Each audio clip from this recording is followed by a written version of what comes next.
Très heureuse de vous savoir nombreux devant vos postes téléviseurs pour ce grand rendez-vous de la femme à la découverte d'une femme. Votre émission est Paiwa Pitozaï Kolobela Maye, les Pemakoki et Amwasi. Eh bien, aujourd'hui sur ce plateau, je suis avec Madame Mami Mujinga. Ensemble avec elle, nous allons aborder les questions autour où en est la participation de la femme en politique en République démocratique du Congo. Bienvenue Madame Mami. Merci beaucoup. Comment vous allez? Oui, ça va très bien.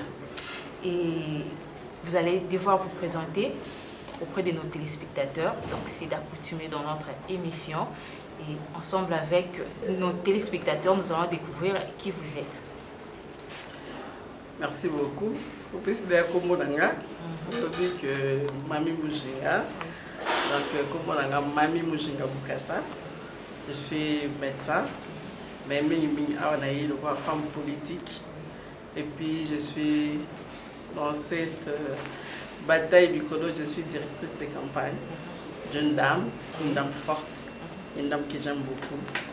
As candidat député national na Moamba, numéro 506, Rebecca Mosende Yambo. Docteur Mami, comment s'est fait cette mutation?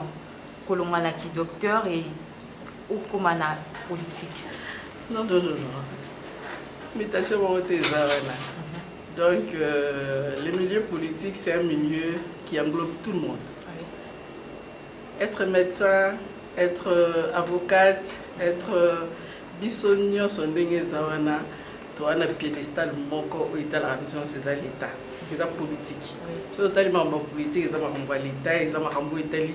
Mboka mobima yanto lobaka politique atayo lingi yango te yawo lingo kaka atoza femme ménagère elande ti na kati ya nzungu pour politique yango eta l'économie politique eta la santé eta l'éducation eta la makambo nyonso eza plaque tournante ya makambo nyonso na eza politique donc mutation mo eza wana donc ce naza femme politique c'est parce que dañu ko défendre ba catégorie oyo ngana na linga ko défendre pour défendre malamu il faut za la kati ya politique. Merci beaucoup pour votre réponse. Madame Mami, en tant que femme, comment est-ce que vous évoluez dans ces secteurs politiques où il y a tant d'hommes? En fait, dans ces secteurs politiques, il ne faut pas regarder que je suis une femme.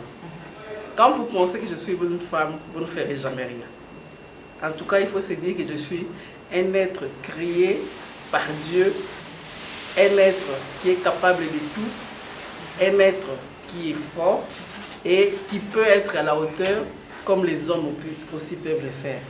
Donc, dans la politique, moi, si je suis raté, tout ça, on a pour nous bouler l'école, tout ça, on a pour nous faire la baninga, pour nous faire la situation basée sur l'école. Donc, nami mona ngalo moi c'était tant nazara wana pembenya mibali. Pour y abimisi liloba, ngape na abimisa liloba, tout sangisi yango ensemble pour tout mboka. Et quel est l'apport de la femme sur la scène politique congolaise? J'espère que maintenant, là, les gens ont compris que la femme n'est pas faite seulement pour la maternité ou les marchés, mais la femme est là pour contribuer, pour construire. Avant, il y avait des slogans comme « Moi, ça tombe dans mon côté »,« Moi, ça monte dans mon côté », mais nous avons remarqué aujourd'hui que sans l'apport de la femme, en tout cas, l'homme ne peut rien faire. Ils sont là pour se compléter, au fait. La femme est là comme un être à part entière. D'ailleurs, elle constitue la majorité. Ce qui est là, moi, c'est moi, c'est dans le milieu politique. Moi, c'est qui n'a pas ma pesa et pas à Bakisate. Tout le monde qui me parle de mais moi, c'est pas à Bakisapé. Oui, aïe, n'andimi que mes bali, na minute où va s'essouffler, va lemba sur le terrain. Mais moi, ça côté du Kambango. Non seulement il vit ici dans les statistiques de nombre et partout, mais moi c'est pas aïe que ça là où aïe a contribué dans le secteur mignon sur la vie où tu y es. Moi ya aux ongles exact pour tout lobby na sûr que ba thème bi mara ba 8 mars il y a pas de mars et ma autonomisation moi on changer mais biso ba femme politique to banda ki banda qu'en plus toujours la drama comme moto monaki évolution za makasi lelo oyo na ebite soki nazo anticiper na ba scrutin oyo ezo yo monique nombre pe ya basi bien que ezaka ebele makasi te mais ezomata quand même chaque année tomona ke nombre ya basi ezomata nombre ya basi tant ba nommé ba mandataire awa tomoni nombre ya basi pe ezalaki comment imati par rapport na le comme na ndenge to lingela te mais imati quand même. Et par rapport à Nengezo Matelawana, vous trouvez que la femme se sent à l'aise ou soit elle se retrouve dans le secteur politique? En tout cas, on se retrouve pesati. Parce que ce total est toujours en dessous des 20%.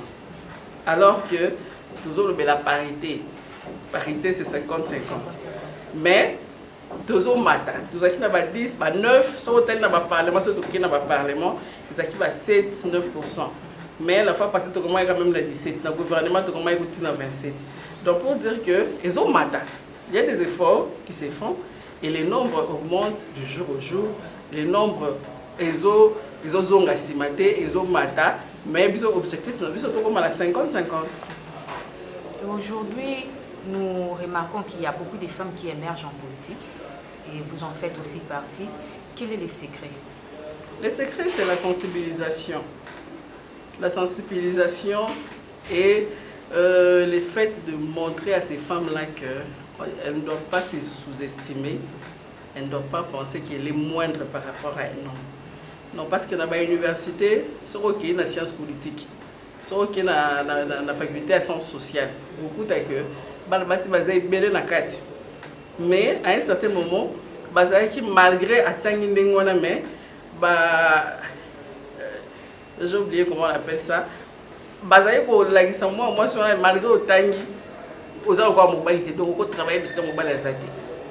mais aujourd'hui, on a tellement sensibilisé, on a tellement parlé, on a tellement fait un grand travail avec le ministère du genre, les hommes genrés, les femmes politiques, on fait un très grand travail.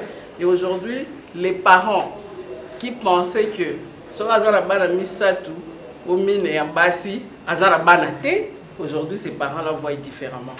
Et même dans la faculté, quand ces filles-là, et même dans la ville, dans la vie sociale, au moins qui fille qui 25 ans, alors que l'ouenda qu'on a eu moko afandi, azo fouté la balai de classe, azo sous marginalisé, bazo tchaye musabili wa kalate pour la kalato so ozala 50 ans que vanda yo moko na ndako na yo ba moni lo ndoki.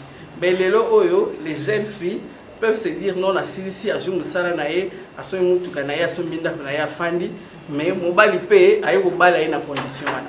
Mais il y a quelques années, cela n'était pas ainsi.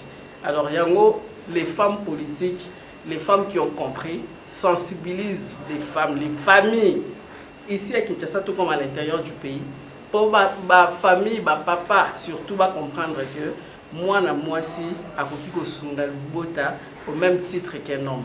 Donc, si vous avez dit que ceux qui ont été à Foutelika, moi, ça fait un peu de tant que moi je autant que ça va tant aussi ça occupé aux mois mais moi si elle toujours na famille yango moni na scène politique makambo bongwani basi penza ba koti na likambango ceux qui akoki na nationalité akiti na provincial soit akoti na provincialité akiti à la municipale. Par rapport à cette lutte sur l'égalité ou la parité, aux hommes on a déjà que ça va ou comment?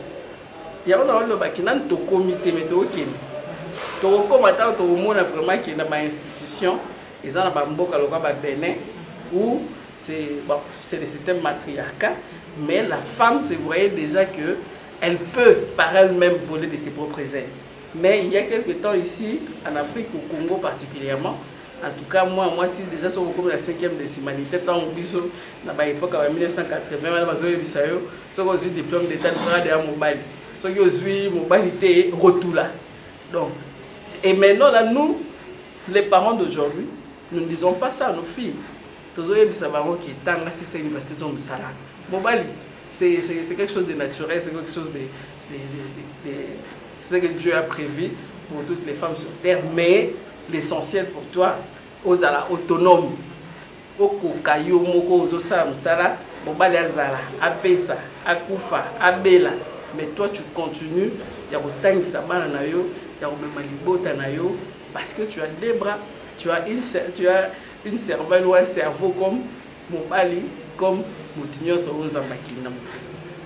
Merci beaucoup, Madame Mami. Quelles sont les qualités intrinsèques que doit avoir une femme politique vis-à-vis de partenaire, que ce soit une femme politique ou un homme? Les valeurs intrinsèques, mais je crois que ce sont les mêmes valeurs que l'homme a. Parce qu'on a plus tendance à trop charger la femme. Il faut zarabouiller, il faut zarabouiller. Non. Parce qu'il y a deux choses différentes.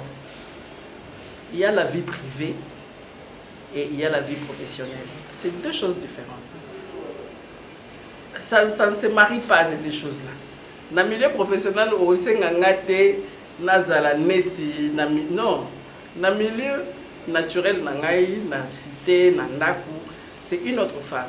Dans le milieu professionnel, et c'est une mobali et c'est une ozala mayele et c'est une ozala compétente et c'est une ozala nanu na estime de soi pour osala likambu il faut mindi mananu yomoko ozala penza na confiance yomoki o na osala bien o na osala donc o na tangela na classe na tangi bien na maîtriser le na tangaki na yebo tchanga en pratique na musala. Alors il ne faudrait pas que tout le monde surcharge. Moi si face à la boyer, moi c'était oh. Mais les antivaleurs restent des antivaleurs. Et pour un homme et une femme, les antivaleurs restent des antivaleurs. Et les valeurs restent des valeurs. Les valeurs qu'on recommande à un homme, dans le sala, la compétitivité, la performance, l'intelligence, c'est ça qu'on demande aussi à une femme. Tant que il y a que yo nengoza maman journaliste boué ou tangela efasiko silisi ba koye bisaote yo lokoza mwasi yo osala ka émission ya 10 minutes mais bale basala ya 1 heure. Non, je ne pense pas que c'est comme ça. Donc dès tangaki les professeurs n'étaient pas là à dire non, les étudiantes femmes ou filles basala mpanzi et les étudiantes hommes ou garçons basala mpanzi. Non, on a tous étudié de la même manière. Et sur le milieu professionnel, on nous recommande et on nous demande la même manière. Les mêmes performances qu'on demande à un homme, dans Moussala, on va demander ça aux femmes. D'où, quand la femme s'engage à faire quelque chose, dans le domaine,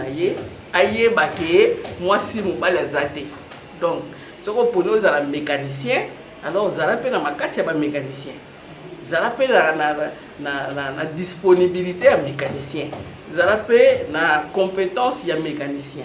Moi, je pense que c'est ce qu'on doit recommander à une femme, que sur le plan professionnel, c'est différent avec le plan social, à la maison et tout. C'est deux choses différentes.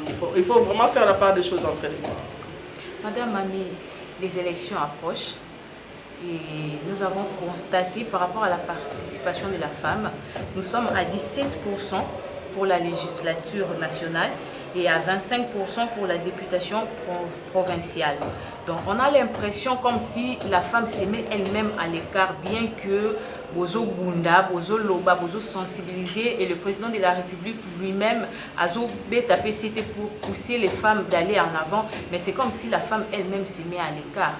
C'est dû à quoi? Non, ça c'est faux.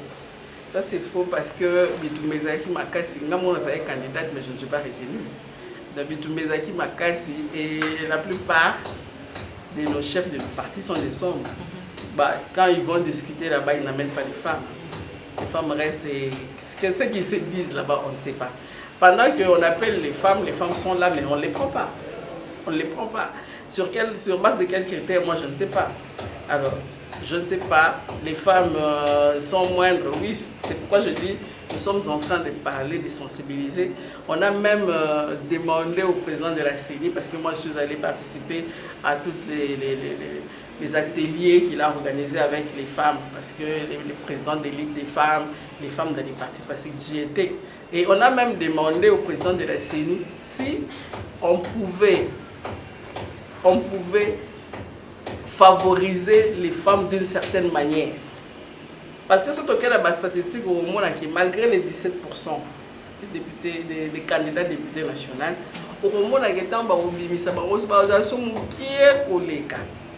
mais quand on a entendu que ça a panneau géant, c'est belé. Moi, je suis en la campagne. Comment on va donc, paramètres qu'ils aient belé, on continue à lutter, la lutte continue. Je sais que... C'est exact que parce que bah, si bah, on va commis sous-estimé ou peut-être que... Non, les femmes sont là. Allez voir les partis qui avaient introduit les listes. D'ailleurs, ma parti est belé, ma foutu ma caution parce que ma liste de Mongo Zaki, plus de 50% à bassé.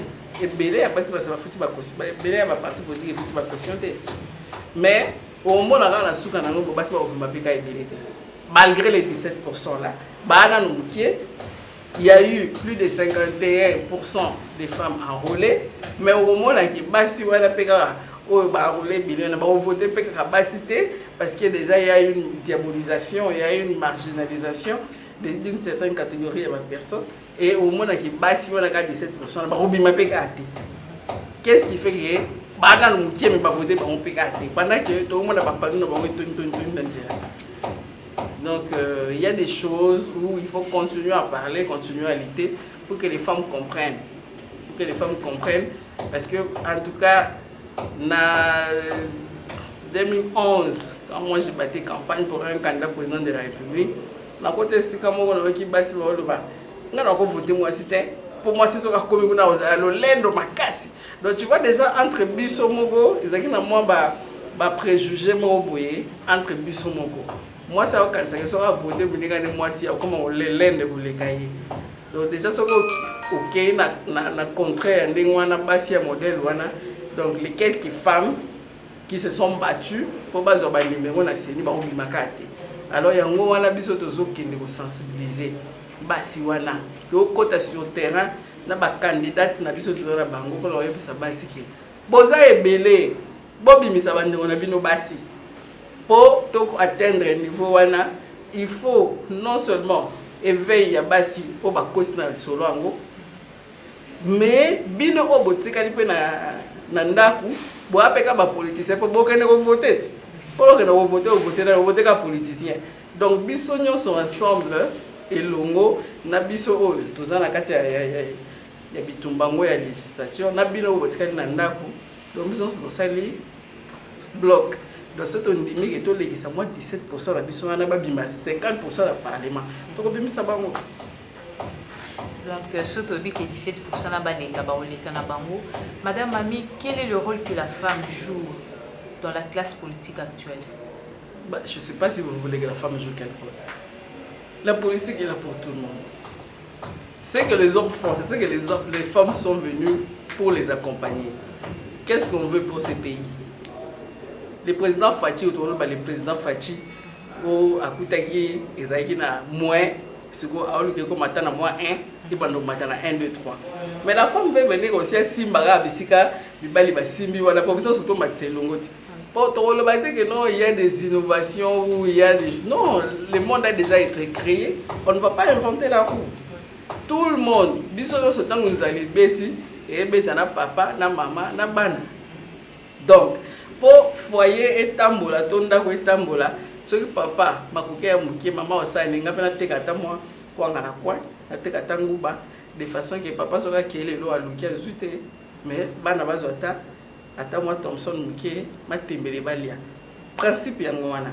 Donc tout le monde, on est en train de lutter pour que les choses aillent de l'avant. Donc on n'a pas inventé la roue. La femme ne viendra pas faire ce qui n'a jamais été créé. Non. La femme veut venir essayer d'apporter aussi sa pierre de contribution pour que les Congo, un pays potentiellement riche, un pays qui est béni par Dieu, mais comment la population est extrêmement pauvre. Pourquoi le pays est extrêmement pauvre? Nous sommes dans une capitale qui est extrêmement sale. Si on va dans les pays voisins, on ne va pas trouver une capitale qui est aussi sale que Kinshasa. Mais nous voulons aussi, on se demande, on a eu des gouverneurs et des gouverneurs et des gouverneurs. Moi je me dis, si je postule en tant que candidat gouverneur à Kinshasa, en tout cas, je pourrais préférer que toutes les femmes qui seront députées provinciales vont voter. Pour tout le temps, pour gérer poubelle, pour tout le temps, pour gérer salité aux gens à Kinshasa, na ba weze so okela weze na minute on ndenge mbule bita me mutambola te ba komi ko luwese ba bot pour kota weze o so ba biloko bima mais on a des gouverneurs, on a des bourgmestres. Qu'est-ce qui se passe? Pourquoi ça ne marche pas? Les tickets, ma maman te fout chaque jour dans ma Wezi. Mais comment on n'arrive pas à mettre la propriété dans les Wezi? Comment on n'arrive pas à construire? Ma chata va battre dans ma Wezi, ma maman va faire dans la scène, il y a banni. Na kota qui na rail, na kota rifla, ou na Wezi, moi qui sait ce qu'on a. Ma maman va dire que son boulot, bandi va terminer la samboula. Azo pour la rat, simboule aussi la haute gablona. Qu'est-ce qui manque dans ma commune? Mais il y a des bourgmestres. Il y a des bureaux, ceux qui ont des bureaux communaux, les allées. Mais comment on n'arrive pas à mettre la propriété? Comment on n'arrive pas à assainir l'environnement? Il y a des ministres de l'environnement, il y a des ceci, il y a des cela. Dans chaque commune, environnement, les allées. Il y a des boutiques, il y a des boutiques. Même bon, on a des nawas. Il y a moi, c'est pas le but, on fait la peine dans la bouteille. Toya pe ba papa ba osala to mona mote biso pe toya pour toya hôtel qu'est-ce qui se passe dedans, peut-être avec la femme ça va aller mieux. Madame Mami, quand vous faites l'analyse sur le leadership et la participation de la femme à la vie politique, vous pensez que ces deux choses sont menacées? Non. Vous dites les leadership et la participation de la femme. Mais si la femme devient politique, c'est-à-dire que c'est une femme leader. En tout cas, je ne vois pas une femme qui n'a pas le leadership en soi venir en politique. Parce qu'une femme qui est en politique, qui occupe un poste dans un parti politique, il faut être la leader de ces cas. En tout cas, moi je ne pense pas que c'est des choses qui sont menacées ou des choses qui s'opposent, mais que ça doit marcher ensemble. Parce que la femme qui vient en politique, elle doit se battre pour abimisa mutu. Na minute oyo tozana comment on les appelle, il y a plusieurs structures qui viennent encadrer les femmes en politique. Bazuya po basi wana oyaki oyeba ki tenengani politique et fonctionnera, mais ba formation ba école ba formation politique comme oye osali formation leadership wana oyeba ndengeni ni moi en politique doit se comporter. Donc quand on devient une femme politique sans leadership, je pense qu'il faut rentrer et travailler dans le secteur, il faut zonga. Quand tu es une femme politique, il faut être une femme leader. Et quand tu es une femme leader, il faut savoir qu'Obimisa Moutou, pour qu'il y a une femme qui est là-bas. Quand on est femme politique, on ne doit pas être femme politique pour applaudir. Non. Il ne faut pas être femme politique pour accompagner quelqu'un, non. On doit être femme politique avec des ambitions et des objectifs et chercher à les atteindre. Et quand on cherche à atteindre ces ambitions-là, c'est-à-dire que le principal leadership, parce que moi aussi je forme parfois certaines personnes en leadership, il faut bailler que leader azala na venu wana avant dans la place wana, il faut bailler que femme moko boye azala wana. Et yo moko na kati tango yo oye na insika osali 6 mois o le ka baba danse ba yebi que moi si moko koti wana. Ah voilà, tu te dis que tu es une femme leader. Là je te dis que je suis vraiment apte de faire la politique. Parce que moi si politique ou en tout cas il faut changer la façon de voir les choses. Madame Mami, nous avançons tout doucement vers la fin de notre émission. Un dernier message à nos téléspectateurs qui sont en train de nous suivre. Ah, nous sommes déjà à la fin. Bon, le dernier message c'est que nous sommes pendant la campagne électorale. Moi en tant que femme, je fais l'apologie des femmes. Les statistiques sont 17% des femmes. Kasitolingi basi bosala no pe turoyo bokende pe na ba urne ba femme o nyonso bazana ba na ba panneau minene wana bo voter bango bozala ka ba 1000 francs te ba 2000 francs te et si ça repasse na biso ata mokolo moko te. Mais voter des gens qui peuvent aller plaider pour vous. Pour lobby, ndenge zawana ba député, ndenge bakendaka na parlement pona ko sala mibeko. Ba sala mibeko oyo ezali na faveur na biso ba maman, na biso ba jeune fille, na biso population pour être Congo ya kala wana woto bengaka Congo belge wana o ezalaki ke tokende hôpital ofele, tokende ba cantine vendredi, tokende kozwa biloko. Na fin du mois, mais tout cas accompagné télé qui tire 50 kg ya masango attaque ata mine parce que to kola bongo En tout cas, tu as des classes na mutuka ya compagnie, et zo ya biso na ndako tika biso courant, ils ont katanate, mai. En tout cas, ndenge na kona ba inde ba zo mai na mutute. En tout cas, biloko wana ba valeur wana. Tu es ba kite ba corruption te. So za des classes penza otangi obimi ofai na ndako yebi ke ba ko benga yo ba proclamer yo. Ezalaki te ke au moins na classe basenga yo yakana na 2000 francs, yakana na 3000 francs ya kombo soki ya nini bilo wana ezalaki. Donc ba valeur wana nde to luka ke bino tango bozo kende na ba urne ko voter, bo voter mutu oyo bo monike akosala bino lokwa malunga ke aya apesa bino 2000 francs, apesa bino 10000 to ekiba mikezana ba oyo ba candidat député o bazana na masolo o bazana gouvernement bazoke bapesa bato ba $10 apesi yo liputa nano ya $15 apesi yo $10. Mais pendant 5 ans azalaki wapi liputa moko okabola yo na bana na yo bolatika liputa moko $10 wana oliango combien de jours ezaka mbongo awenza mukolo moko esili nango.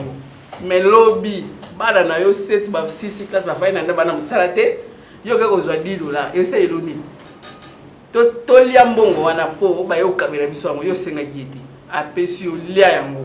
Mais yo moko tango tikali na chambre raisonner mama wana yaki azana eloko te ma yo yebisa yo voter ngai voter nanu po yebisika vandaka otala nanu 5 ans oyo pezo ya soki akosala eloko te. En tout cas nga message na ngaka yango wana ba mama toza déjà la statistique a sévi à 51% ya ba enrôlés. Donc sur les 45 millions de Congolais enrôlés, tu en as plus de 27 millions de femmes enrôlées. Mais tu as 17%. Sur 23 000 et quelques candidats, tu as 17% de maman. Mais ce que tu as plus de 27 millions.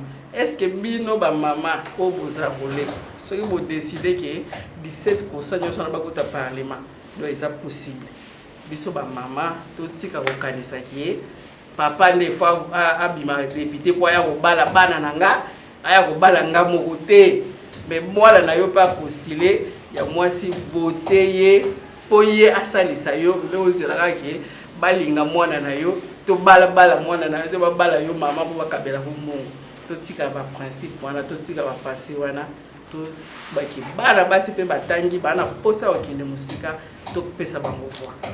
Merci beaucoup Madame Mami to soutenir ba ndeko na biso ya basi o ba postuler ndenge message ya suka ya docteur Mami a utikolo ba awa to pesa bango maboko ezaka raté que non les hommes defo ba kende liboso pour ki bazonga ba osunga biso moko pe ba na basi ba maman to se soutenir to pousser ba ninga na biso pe ba kende liboso. Et bien fidèles téléspectateurs, nous sommes déjà à la fin de cette émission. Je vous dis merci de nous avoir suivis.